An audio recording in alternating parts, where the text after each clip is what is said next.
લોકસભા ચૂંટણીને લઈને પ્રથમ તબક્કા માટે મતદાન શરૂ 21 રાજ્યની 102 લોકસભા બેઠક ઉપર થઈ રહ્યું છે મતદાન।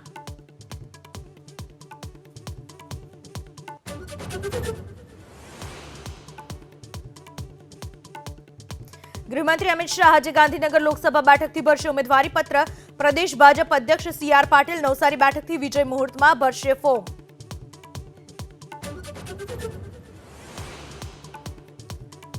લોકસભા ચૂંટણીને લઈને ત્રીજા તબક્કા માટે આજે ફોર્મ ભરવાનો અંતિમ દિવસ। રાજકોટથી પરેશ ધાનાણી, નવસારીથી નેશદ દેસાઈ તો દમણથી કેતન પટેલ નોંધાવશે ઉમેદવારી।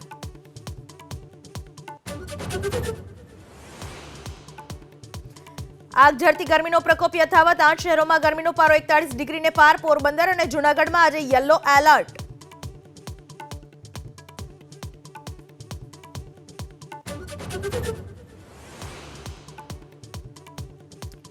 અમદાવાદ મહેસાણા હાઈવે ઉપર કેમિકલ ફેક્ટરીમાં ભીષણ આગ ઉપર 9 કલાક બાદ મેળવાયો કાબુ।